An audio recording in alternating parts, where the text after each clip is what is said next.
జోహార్ doctor Jayagopal గారు, జోహార్ doctor Jayagopal గారు. కొనసాగిద్దాం జయగోపాల్ గారి ఆలోచనలను. మిత్రులారా, ఇక్కడ కూర్చున్న వాళ్ళందరికీ నాకు తెలిసి జయగోపాల్ గారు, వారి ఉద్యమాలు, వారి కుటుంబ నేపథ్యం, వాళ్ళు పడిన కష్టాలు అందరికీ తెలుసు. నాకు తెలుసు. తెలియని వాళ్ళు ఎవరైనా ఉంటే ఒక్కరిద్దరు ఉండొచ్చు. మరి కుటుంబం గురించి బాగా వివరాల్లోకి వెళ్ళే కంటే చాలా కష్టపడ్డారనేది వాస్తవం. ఆ కష్టాలని తుది వరకు అదే కష్టాలు పడుతూ కొనసాగడం అనేది చాలా గొప్ప విషయం. అంటే మనకు తెలిసిన కొన్ని విషయాలకే ఇన్ని కష్టాలు ఎలా పడ్డారు, ఈ కష్టాలతో ఎట్లా కొనసాగారని భయం వేస్తుంది. ఈ మధ్యలో ఒక 5 రోజుల క్రితం ఇంతకుముందు స్వప్న జయగోపాల్ గురించి ఒక వ్యాసం రాశాను. ఆ వ్యాసం నేను చదువుతూ పోతే అది వ్యాసంగా లేదు, ఒక 40 నుంచి 50 పేజీల పుస్తకంగా అయిపోయింది. అంటే తనకున్న కొద్ది పరిచయము, కొద్దిపాటి పరిజ్ఞానంతోనే ఆ చిన్న పుస్తకంగా వ్యాసాన్ని రాసిందంటే ఇంకా ఎంత పెద్ద విషయం ఉంది జయగోపాల్ గారి గురించి అనేది మనం అనుకోవాలి. నాకు పరిచయమైన, అంటే మాది వరంగల్, నేను ప్రస్తుతము న్యాయవాదిగా పనిచేస్తున్నా. కాకతీయ యూనివర్సిటీలో పెరియార్ మీద ఒక లెక్చర్ ఉంది జయగోపాల్ గారిది. ఆయన ప్రముఖ నాస్తికుడు, చాలా గొప్ప నాయకుడు. ఆ ఒక సెమినార్కి మీరు అటెండ్ అయితే బాగుంటుందని నాకు మా కరాటే గురువు గారైన పోలీస్ అధికారి భూమయ్య గారి సూచన మేరకు నేను మొదటిగా జయగోపాల్ గారి స్పీచ్ అటెండ్ అవ్వడం కోసం కాకతీయ యూనివర్సిటీ వరంగల్లో పరిచయం. అక్కడ పరిచయమైన తర్వాత సహజంగా నాకు సమాజం పట్ల ఉండే ఒక భావన, ఆ భావనలోనే ఎంతో కాలం నుంచి చాలా సీరియస్గా పనిచేస్తున్న జయగోపాల్ గారికి నాకు మధ్యలో కొంత సాన్నిహిత్యం ఏర్పడింది. ఆ కొనసాగింపులో నన్ను పూర్తికాలం భారత నాస్తిక సమాజంలోకి రమ్మని ఆహ్వానించడం, నేను వెంటనే రాలేని, కొంత సమయం తీసుకుంటానని తర్వాత నేను బాణాసాలకి రావడము, ఉమ్మడి ఆంధ్రప్రదేశ్ కొంతకాలము రాష్ట్ర అధ్యక్షుడిగా కూడా పనిచేయడం జరిగింది. ఆ సందర్భంలో చాలాసార్లు సార్తో విషయాలు చాలా మాట్లాడుకున్నాం. అంటే ఒక లోతైన అవగాహన, ఒక కమిట్మెంట్, ఒక దృఢ సంకల్పం అనేది తన దగ్గర ఉంది. అది ఎక్కడో లక్షలలో ఒకరి దగ్గర ఉంటుంది అనేది నాకు అర్థమైంది.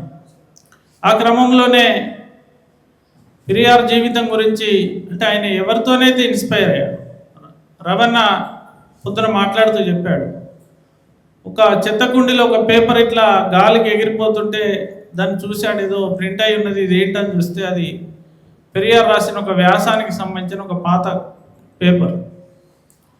అది చదివిన తర్వాత, అంటే ఆయన అప్పటికే తనలో ఉన్న ఆలోచనలు, భావనలకు ఆయన పెరియార్ రాసిన వ్యాసం చదివిన తర్వాత ఈ సమాజంలో ఉండబడిన అసమానతలు, అన్యాయాలు, ఈ సమాజ మార్పు కోసం ఏం చేయాలనే విషయం పెరియార్ యొక్క సూచనలలో ఇంకా ఇన్స్పైర్. అంటే ఎక్కడి నుంచి ఇన్స్పైర్ అయ్యి ఆయన నాస్తిక సమాజాన్ని ఏర్పాటు చేసి ఈ సమాజంలో సాంస్కృతిక విప్లవం అవసరాన్ని గుర్తించాడో, ఆ పెరియార్ గురించి ఒక వివరమైన పుస్తకం రాయాలనే ఒక ఆలోచన సార్ దగ్గర ఉంది. అన్న, నేను అంటే ఈ చిన్న వయసులో ఉన్న వాళ్ళని, అంటే తనకంటే చిన్న వాళ్ళని కూడా అన్న అనడం అనేది అది ద్రవిడ సంస్కృతి, అది పెరియార్ సంస్కృతి నుంచి వచ్చింది. దాన్ని తూచా తప్పకుండా జయగోపాల్ గారు పాటించారు. నన్ను ఎప్పుడు మాట్లాడినా అన్న అని మాట్లాడు, అన్న పెరియార్ గురించి ఒక పుస్తకం వేయాలి అంటే, తప్పకుండా సార్ వేద్దామంటే వెంటనే రాయడం మొదలుపెట్టాడు. అది రాసిన తర్వాత దాన్ని ప్రచురణ చేశాం. దానికి ఏమన్నాడంటే, దానికి పుస్తక పరిచయం మీరే రాయాలన్న నాకు నా మీద బరువు పెట్టాడు. వాస్తవానికి నేను గతంలో జర్నలిస్ట్ అయినప్పటికీ, జర్నలిస్ట్కి ఫ్రీలాన్స్ జర్నలిస్ట్కి ఒక రచయితకి చాలా తేడా ఉంటాయి. జర్నలిస్ట్ అంటే ఇక్కడ వేదిక మీద మాట్లాడిన విషయాన్ని నోట్ చేసుకుని అందులో కొన్ని పాయింట్స్ని అప్పటికప్పుడు రాసి మనం పత్రికకు ప్రచురించడం అనే పెద్ద విషయం కాదు. కానీ ఒక పెరియార్ అంటేనే గొప్పవాడు. ఆ పెరియార్ ఆలోచన విధానాన్ని మొత్తము పుట్టబట్టించుకొని దానికోసమే తన జీవితాన్ని కొనసాగించిన జయగోపాల్ గారు పెరియార్ చరిత్ర రాస్తే ఎట్లా ఉంటుంది అనేది మీకు తెలుసు. అలాంటి పుస్తకానికి నన్ను పుస్తక పరిచయం రాయమంటాడు. పుస్తక పరిచయం రాయమంటే ఏదో పుస్తకం చాలా బాగా రాశాడు, పెరియార్ బాగా ఉద్యమం చేశాడు, జయగోపాల్ గొప్పవారు, ఇట్లా 4 అక్షరాలు రాస్తే సరిపోదు కదా. అక్కడ స్టార్ట్ అయింది నాలో. ఆ పుస్తకం మొత్తం చదివాను. చాలా క్షుణ్ణంగా చదివిన తర్వాతనే దానికోసం రాయగలిగాను. పుస్తక పరిచయం నేను రాసినాక ఏమన్నాడంటే, అది 6 పేజీలేమో పుస్తక పరిచయం రాశాను. అన్న ఈ పుస్తక పరిచయం చదివిన తర్వాత నా పుస్తకం ఎవరు చదవరని చెప్పాడు. నేను పుస్తకంలో ఏం రాసినా అదంతా కూడా 6 పేజీలలో మొత్తం రాసేసిన. అంటే సార్ ఒక రచనలు ఎంత గొప్పగా ఉంటాయని చెప్పడానికి ఇంకా చాలా ఎగ్జాంపుల్స్ ఉన్నాయి. అట్లాగే ఇంతకుముందు మన ఉదయ్ కిరణ్ గారు, ఉదయ్ భాస్కర్ గారు వారి అంటే సివి గారి రచనల గురించి మాట్లాడుతూ ఆ పెరియార్ పుస్తకము ముద్రణ కాకముందు ఈ పుస్తకం అప్పుడు చదివాను. నాకు చాలా పుస్తకాలు ఇచ్చారు జయగోపాల్ సార్. దీనిలో కూడా పుస్తక పరిచయాన్ని సివి గారు రాశారు, క్రైస్తవం బానిసత్వం అనే పుస్తకాన్ని. దీనిలో ఒక సందర్భంలో రామాయణంలో అంటే ఎవరిని అంటే అతను బ్రాహ్మణుడైనా వారు మనవారైనా కూడా హేతువాదాన్ని నమ్మే వాళ్ళని నమ్మకూడదని రామాయణంలో కూడా రాసుకుంటారు. హేతువాదుల్ని నాస్తికుల్ని కర్మ అధర్మ నువ్వు అను భావించు ఇంద్రుడు కశ్యపుని హితబోధ చేశాడు. ఈ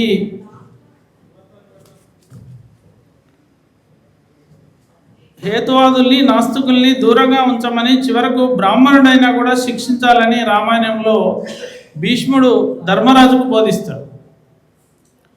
అంటే ఆ కాలంలో కూడా హేతువాదిగా ఒక తర్కంగా ఉండే వాళ్ళని నాస్తికుల్ని శిక్షించమని రామాయణంలో కూడా రాసుకుంటారు. అందులో భీష్ముడు ధర్మరాజు బోధిస్తాడు. అలాగే రామాయణం అయోధ్యకాండలో రాముడు కూడా భరతునికి ఈ విధంగానే బోధిస్తాడని రాశాడు. ఇందులో లోకాయుతులు బ్రాహ్మణులైన వారిని ఏమాత్రం నమ్మకూడదని రామాయణంలో రాసుకుంటారు. అంటే సత్యం మాట్లాడేవాళ్ళు, నిజం మాట్లాడేవాళ్ళు, ప్రశ్నించే వాళ్ళని ఏ కాలంలో కూడా శిక్షించాలనేదే ఈ యొక్క సమాజాన్ని పాలిస్తున్న పాలకులు చాలా వరకు రాసుకున్నారన్నారు. అట్లాగే అందులో ఇంకొక దగ్గర సాంస్కృతిక విప్లవ నిర్మాత, దీక్షాధ్యక్షుడు, హేతువాది, నాస్తికోద్యమానికి చెందిన అతి కొద్ది మంది అగ్రశ్రేణి రచయితల్లో ఒకడు అయిన శ్రీ జయగోపాల్ రాసిన క్రైస్తవం బానిసత్వం అని ఈ యొక్క ఉత్తమ గ్రంథానికి నాలాంటి సామాన్యులు పరిచయం రాయబోనడము నిజంగా సాహసమే అని సివి గారు రాస్తారు. సివి గారి దృష్టిలో కూడా ఒక గొప్ప రచయిత అని. జయగోపాల్ గారి ముందు కూడా సివి గారు నేను ఒక సామాన్య రచయితనని కూడా సామాన్య ఉద్యమకారుని కూడా చెప్పుకుంటారు. వారి అబ్బాయి మాట్లాడినప్పుడు కూడా వారు రోజుల కొద్దీ గంటల కొద్దీ మాట్లాడుకున్నారనే విషయం గుర్తు చేశాడు. జయగోపాల్ గారి సూచన మేరకు నేను ఒకసారి సివి గారిని కూడా కలిసి వారి ఇంటిలోనే విజయవాడలో చాలాసేపు మాట్లాడారు. అప్పుడంటే వారి అబ్బాయి అక్కడ లేడు, వాళ్ళ అమ్మగారు సివి గారు దగ్గర. అంటే ఆయనకు ఆ వయసులో కూడా అంటే నేను కలిసిన తర్వాత ఒక 4-5 ఇయర్స్ తర్వాత చనిపోయారు. అంటే ఇలాంటి వాళ్ళు ఉన్నారు కాబట్టి సమాజంలో ఎంతో కొంత మరి పర్టికులర్గా భారతదేశం లాంటి దేశంలో సామాన్యులు కొంత బతుకుతున్నారనే విషయం మనం గుర్తు చేసుకుంటే ఇవాళ ఒక 100 సంవత్సరాల చరిత్రని మనము 2 ముక్కల్లో మాట్లాడుకుంటే 1925లో ప్రారంభమైన ఆర్ఎస్ఎస్కి ఇప్పటికి 100 సంవత్సరాలు అయింది. అదే 1925లో ప్రారంభమైన కమ్యూనిస్ట్ పార్టీకి భారతదేశంలో 100 సంవత్సరాలు నిండింది.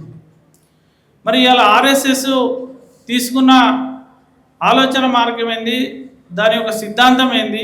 ఇవాళ ఆర్ఎస్ఎస్ చిన్నగా 4-5 వ్యక్తులతో ప్రారంభమై ఇవాళ ఒక తిరుగులేని శక్తిగా నిన్నగాక మొన్న ఢిల్లీలో మళ్ళీ ఒక రాష్ట్రాన్ని అధికారం చేపట్టింది.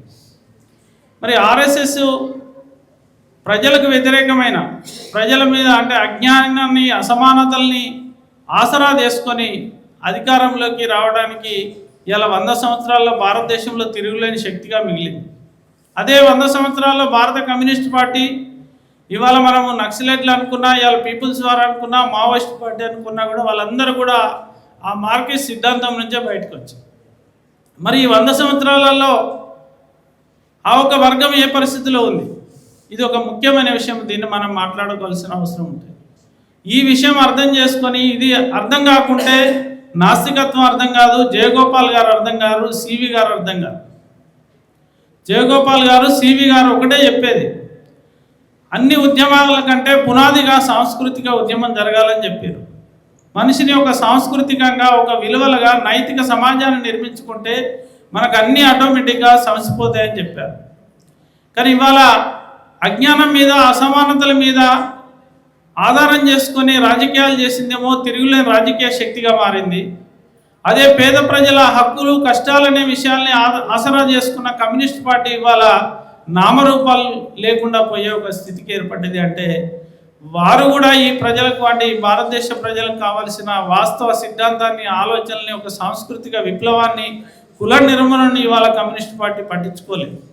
నైతిక విలువల్ని పెంపొందించడంలో, నైతిక విలువల్ని బోధించడంలో ఇవాళ కమ్యూనిస్ట్ పార్టీలకు విఫలమైన విషయం మనం మాట్లాడుకుంటే, వారు ఏవైతే విషయాలు విడిచిపెట్టారో, భారతదేశానికి కావాల్సింది ఏంటి, భారతదేశంలో ఉన్నదేంటి, భారతదేశంలో ఉన్న ప్రధాన సమస్య కుల సమస్య. కులం నిర్మూలన చేయకుండా వర్గం నిర్మూలన కాదని మనకు పెరియార్ రామస్వామి నుంచి, మహాత్మా జ్యోతిరావు పూలే నుంచి, అంబేద్కర్ నుంచి, అటు నారాయణ గురు నుంచి, ఇక్కడ మన జయగోపాల్ వరకు కూడా అందరూ ఎన్నో పోరాటాలు చేశారు. మరి ఈ అంటే భారతదేశానికి సంబంధించిన ఈ ప్రధానమైన అంశాన్ని వదిలేసి, భారతదేశంలో చేయాల్సిన విప్లవాల్ని, అంతకుముందు చేసిన విప్లవాలు, వాటి తాలూకు వచ్చిన ఫలితాలను వదిలేసి అటు కమ్యూనిస్ట్ పార్టీ కానీ, ఇటు ఆర్ఎస్ఎస్ కానీ పనిచేసి ఇవాళ ఈ భారతదేశం మొత్తాన్ని కూడా సర్వనాశనమయ్యే పరిస్థితికి తీసుకొచ్చింది. ఇవాళ ఒక తిరుగులేని ఒక దుర్మార్గమైన శక్తి దేశంలో ఇవాళ పరిపాలన కొనసాగుతుంది. ప్రతిసారి గుర్తుకొచ్చినప్పుడు అసలు ఈ దేశంలో ఉండబడిన ఈ మతోన్మాద శక్తుల్ని మనం ఏ విధంగా అరికట్టగలుగుతామనే ఒక భయం కూడా ఇస్తున్న పరిస్థితి. కాబట్టి మిత్రులారా, ఇంతటి ప్రమాదకరమైన పరిస్థితుల్లో మనము జయగోపాల్, పెరియార్ లాంటి వాళ్ళ ఆలోచన విధానాన్ని ఒక సూక్ష్మంగా, అంటే ఈ సమాజాన్ని నిరంతరం పరిశోధించి మనం ఏం చేయాలనేది ఆలోచించి, కుల నిర్మాణం గురించి మన పెరియార్ లాంటి వారి ఆలోచనల్ని మనము ఇంకా పరిశోధించి దాని విధంగా పనిచేసుకొని ప్రజల్ని మార్చుకుంటేనే మన వైపు వస్తారు. కానీ లేదంటే మన ప్రజలందరూ కూడా మనకు వ్యతిరేకమైన మతోన్మాదం వైపు పోతున్న పరిస్థితి ఇవాళ మనం చూస్తున్నాం. మనం కుంభమేళ కానీ రకరకాల పరిస్థితులు చూస్తున్నాం. వారికి ఏమీ పని లేదు, వాళ్ళు కాషాయ వస్త్రాలు ధరించి కత్తులు పట్టుకొని ఈ యొక్క సామాన్య ప్రజల మీద యుద్ధానికి తయారవుతున్న పరిస్థితులు ఉన్నాయి. కాబట్టి ఇలాంటి పరిస్థితున్న ఈ సమాజంలో జయగోపాల్ గారు లాంటి ఆలోచనల్ని మనం మరింత ముందుకు తీసుకెళ్లాలనేది నా ఒక ఆలోచన, సూచన కూడా నేను చెప్తున్నాను. అలాగే భారత నాస్తిక సమాజం సారు మేము ఉన్నప్పుడు అప్పటికే సైంటిఫిక్ స్టూడెంట్ ఫెడరేషన్ని ఏర్పాటు చేయడం జరిగింది. అవి కాకుండా ఇంకా చాలా అనుబంధ సంఘాలు కూడా ఏర్పాటు చేసుకోవాలని మనం మేనిఫెస్టోలో రాసుకోవడం జరిగింది. అది ఒక మహిళా విభాగం ఉండాలని, ఒక సాంస్కృతిక విభాగం ఉండాలని, ఒక మేధావుల కూటమి ఉండాలని రకరకాలుగా మనం మాట్లాడుకున్నాం. కానీ చాలా కారణాల వల్ల అవి ఏవి నడపకుండా ఒక బాణాసావును ఎస్ఎస్ఎఫ్ మాత్రమే నడుస్తున్నాయి. కాబట్టి ముందు ఈ యొక్క పునర్నిర్మాణంలో భాగంగా ఆ మహిళా విభాగం కూడా మనం నిర్మించుకోవాల్సిన అవసరం ఉంది. సాంస్కృతిక విభాగం నిర్మించుకోవాల్సింది. ఈ వేదిక మీద నుండి నాదొక ఆలోచన, ఇప్పుడు ఈ యొక్క బారాస నేషనల్ కోఆర్డినేటర్గా రవాణా బాధ్యతలు తీసుకుంటే కూడా బాగానే ఉంటుందని మేము అనుకుంటున్నాం. ఎందుకంటే అందరం కూడా కేంద్ర కమిటీ సభ్యులుగా ఉంటున్నాం, కానీ అందరం నామమాత్రంగా ఉండడం జరుగుతుంది. కాబట్టి ఎవరో ఒకరు ఒక బాధ్యత తీసుకొని కొంత రిస్క్ తీసుకుంటే మళ్ళీ మనం ఆ బాణాసాన్ని నిలబెట్టుకునే అవకాశం ఉంటుంది. వీలైతే మహిళా విభాగం ఇన్ఛార్జిగా కూడా మన శ్యామల అక్క కూడా ముందుకు వస్తే ఇంకా బాగుంటుందని. ఆల్రెడీ స్వప్న మనకు చేయాల్సిన సర్వీస్ కంటే చాలా ఎక్కువనో చేసింది.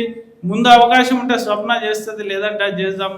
నా వంతు బాధ్యతగా నాకున్న ఆ ప్రొఫెషన్కి రిలేషన్గా నాస్తిక యుగం పత్రికని మళ్ళీ నడపడానికి సిద్ధంగా ఉన్న ఇక్కడ బాణాస నిర్ణయం తీసుకుంటే నాస్తిక యుగం పత్రికను, ఎందుకంటే టెక్నాలజీ బాగా పెరిగిపోయింది, ఎక్కడ ఉండి కూడా మనము ఒక ప్రింటింగ్ సంబంధించిన విషయాలు తీసుకునే అవకాశం ఉంటుంది. ఎందుకంటే ఇన్ని కార్యక్రమాలు చేస్తున్నాం, సమాజం గురించి ఇంత ఆలోచిస్తున్నాం, కానీ మనం ఏం చేస్తున్నాం అనే విషయం సమాజానికి పోవట్లేదు.